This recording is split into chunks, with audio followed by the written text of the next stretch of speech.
నిన్న నామినేషన్లు వేరే లెవెల్ జరిగాయి కదా, మామూలు కాదు, వేరే లెవెల్ పిక్చర్ జరిగాయి నామినేషన్లు. ఇక్కడ కళ్యాణ్ పడాలా చేసిన మిస్టేక్ ఒకటి ఉంది. ఏంటంటే కళ్యాణ్ పడాలని లాస్ట్ టైము రమ్య మోక్ష అండ్ మాధురి ఆవిడ ఇద్దరు ఒక మాట అన్నారు. రమ్య మోక్ష అన్నది దానికి సపోర్ట్ చేస్తారు మాధురి. రమ్య మోక్ష ఏమన్నదంటే నన్ను కానీ అలాగా తాగితే నా మీద చెయ్యి వేస్తే చంప చెల్లమనిపిస్తాను, కింద తొక్కేస్తానని చెప్పి అన్నమాట చాలా రాంగ్. అది ఆ మాట మీద కళ్యాణ్ నామినేషన్ వేసుంటే బాగుండేమో అనిపించింది నాకు. నామినేషన్ వేసి ఆ పాయింట్ హౌస్ మొత్తం తెలిసేలా చేస్తే సూపర్ ఉన్ను ఈరోజు హౌస్.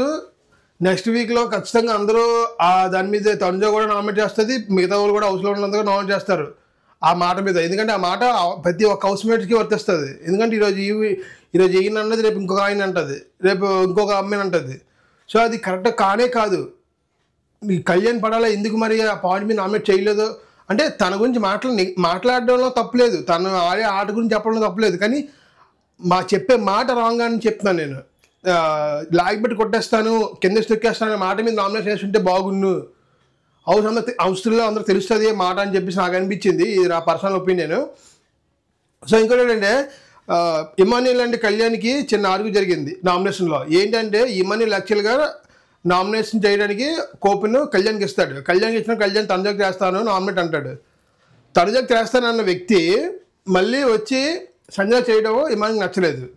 ఇమాన్యుల్కి ఎందుకు నచ్చలేదంటే తనుజ మీద ఇమాన్యుల్కి కూడా పాయింట్స్ ఉన్నాయి, కళ్యాణ్ కూడా పాయింట్స్ ఉన్నాయని చెప్పి తీసుకున్నాడు. కానీ కళ్యాణ్ ఇంటెన్షన్ ఏంటంటే నాకు అర్థమైన వరకు తనుజ ఆల్రెడీ నామినేషన్లో ఉంది, నామినేషన్లో ఉన్న వ్యక్తిని మళ్ళీ మనం పాయింట్స్ చెప్పి నామినేట్ చేసినా మన పాయింట్స్ వేస్ట్ అవుతాయి. అందుకనే అతను ఉన్న ఇద్దరు ముగ్గురు ఉన్నారని చెప్పాడు. ఇద్దరు ముగ్గురులో ఎవరెవరైతే నామినేషన్ లేరో వాళ్ళని నామినేషన్లో పెట్టాడు కళ్యాణ్.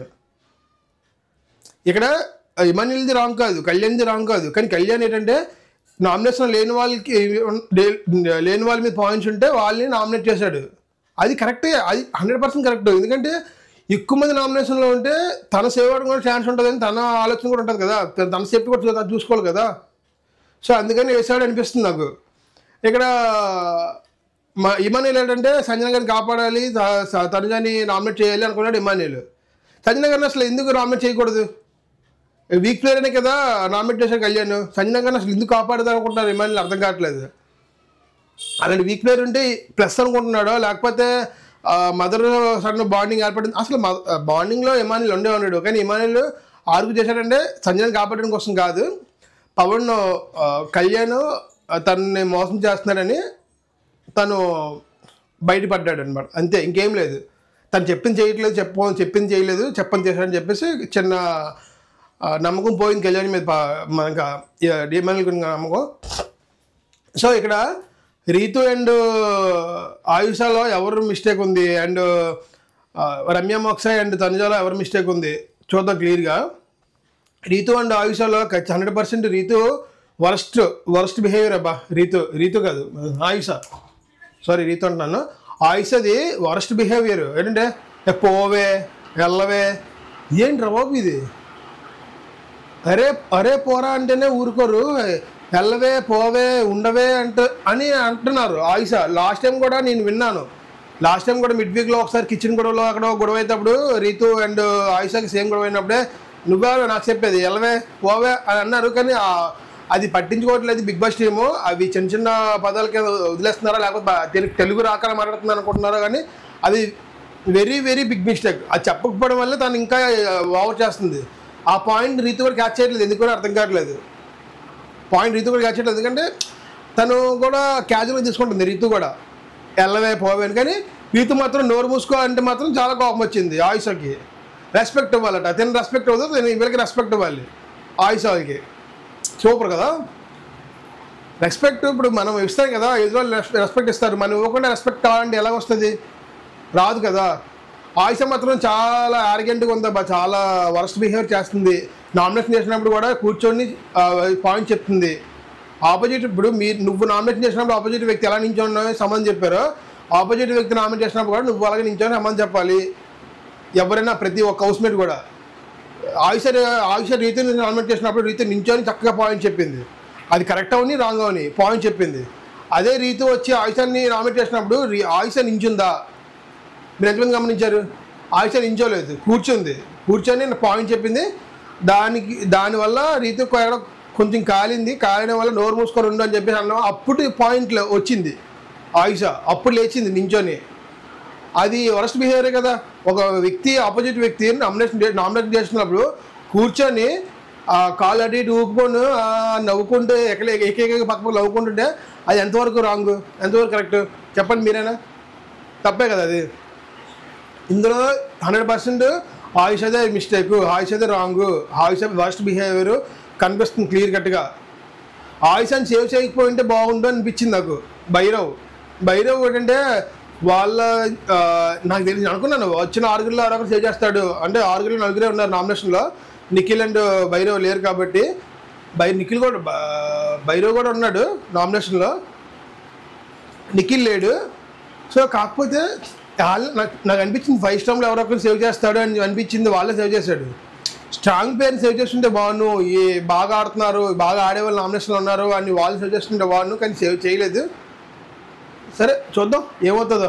ఇంక మిగతా ఉన్నారు కదా, రమ్య మోక్ష ఉంది, సాయి ఉన్నాడు నామినేషన్లో, భైరవ్ కూడా ఉన్నాడు నామినేషన్లో. ఇక నాకు ఒక్కడ అర్థం కాలేదు, ఈ వీక్ అసలు ఎవరు కూడా మాధురి గారిని ఎందుకు నామినేట్ చేయలేదు?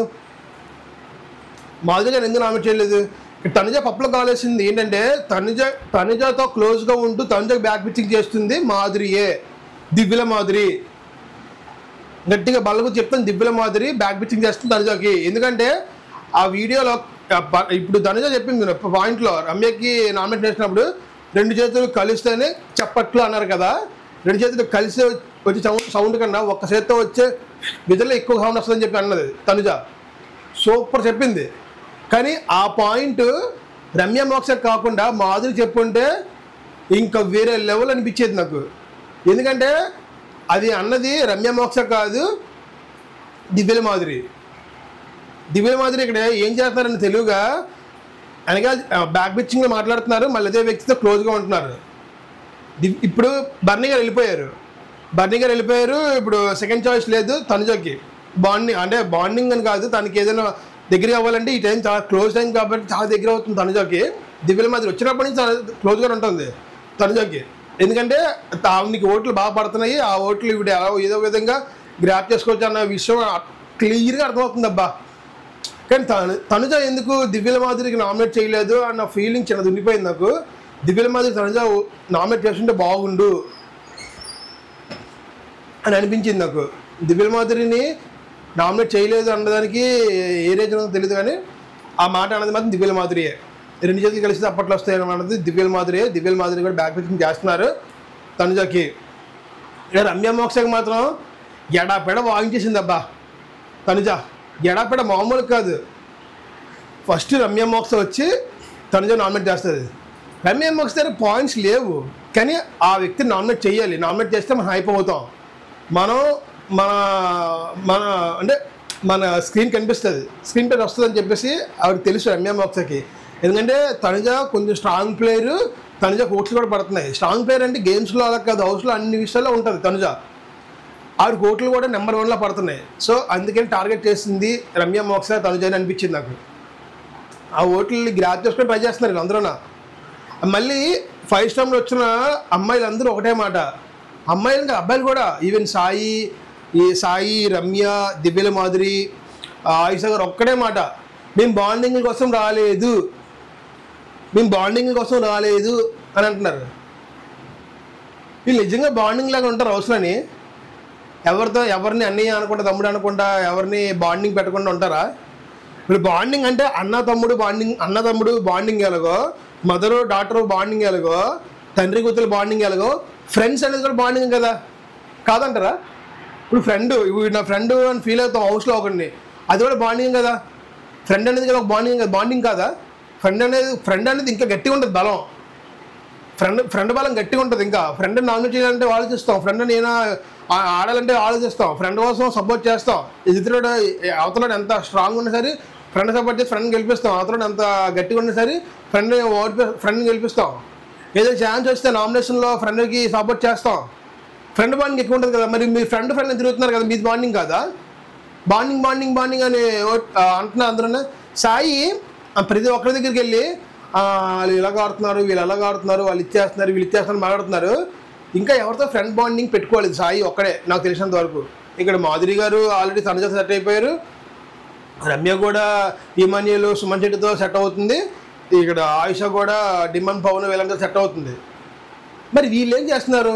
వీళ్ళు కూడా ఎవరైనా సరే హౌస్లో కొండలు ఉండడానికి వెళ్ళినప్పుడు హౌస్లో కొండలు ఉందామని చెప్పేసి ఎవరో ఒకరితోటి ఆ రిలేషన్ పెట్టుకుంటారు. అది ఏ రిలేషన్ అవని, whatever it may be, ఎలాంటి రిలేషన్ అవ్వాలి పెట్టుకుంటారు, అది వాళ్ళ ఇష్టం. ఆ రిలేషన్ రాంగ్గా పోర్ట్రే అయితే బర్నీలాగా బయటికి వెళ్ళిపోతారు. రాంగ్గా పోర్ట్రే అవ్వడం ఇన్ ది సెన్స్ రిలేషన్ పర్ఫెక్ట్గా జనాల్లోకి వెళ్ళకపోతే. దివ్య బర్నీ రిలేషన్ పర్ఫెక్ట్గా వెళ్ళలేదు కాబట్టి బర్నీ బయట ఉన్నాడు. తనుజ బర్నీ రిలేషన్ పర్ఫెక్ట్గా ఉంది కాబట్టి తనుజ అన్ని రోజులు బర్నీ తనుజతో రిలేషన్ ఉన్న ఫాదర్ రిలేషన్ ఉన్న రోజులు హౌస్లో ఉన్నాడు. దివ్యతో ఫాదర్ రిలేషన్ పెట్టుకున్న వెంటనే బయటపడ్డాడు. అలాగే ఉంటుంది ఆ రిలేషన్, ఆ బాండింగ్ బయట జనానికి కనెక్ట్ అవ్వాలి. మనం అనుకుంటే అవ్వదు, హౌస్లో జనం చెప్పాలి వీళ్ళ బాండింగ్ బాగుంది అని చెప్తేనే బయటికి ఇంట్లో ఉంటారు, లేదంటే బయట ఉంటారు. బాండింగ్ కరెక్ట్ లేదు. ఎందుకంటే నాకు కూడా అనిపిస్తుంది Divya and Bharani bonding mother daughter అదే ఫాదర్ డాటర్ బాండింగా లేదా బ్రదర్ సిస్టర్ బాండింగా ఏంటి అనేది అర్థం కావట్లేదు, క్లియర్గా లేదు. ఎందుకంటే ఒకసారి భరణి వెళ్ళి నువ్వు వాళ్ళతో మాట్లాడద్దు వీళ్ళతో మాట్లాడద్దు అని చెప్పేసి దివ్యనిక్తికి పాయింట్ చెప్తాడు, దివ్యనిక్త వాళ్ళతో మాట్లాడితే భరణి అలుగుతాడు, దివ్యనిక్త నేను ఎవరితో మాట్లాడద్దా, నేను ఎవరితో మాట్లాడితే నీకు నచ్చదు అని చెప్పేసి దివ్యనిక్త అంటుంది. ఏంటో బాండింగ్ అర్థం కాని బాండింగ్ వెళ్ళిపోయారు వాళ్ళు బాండింగ్. తనుజ అండ్ భరణి ఉన్నప్పుడు అలాంటిది ఎప్పుడు జరగలేదు, ఇష్టం ఆడతారు లేకపోతే లేదు అంతే. సో నేను నామినేషన్ మాత్రం వేరే లెవెల్ జరిగింది, పీక్స్ అనమాట. భలే అనిపించింది నామినేషన్లో ఉన్న వాళ్ళ కంటెస్టెంట్స్లో మీకు ఎవరు ఫేవరెట్ కంటెస్టెంటో వాళ్ళ నేమ్ కామెంట్ చేయండి, వాళ్ళని సపోర్ట్ చేసుకోండి, వాళ్ళని కాపాడుకోండి ఈ వీక్. ఇంకోటి శ్రీజ రీఎంట్రీ ఇప్పుడప్పుడే లేదు. శ్రీజ రీఎంట్రీ కోసం ఎవరు అప్పుడప్పుడే వెయిట్ చేయొద్దు, ఉంటే 2 వారాల పైకి ఉంటుంది, ఇప్పుడప్పుడే ఉండదు. శ్రీజ కోసం మర్చిపోండి. ఓకే, రేపటి వీడియో కలుద్దాం. Thank you for watching guys, bye bye.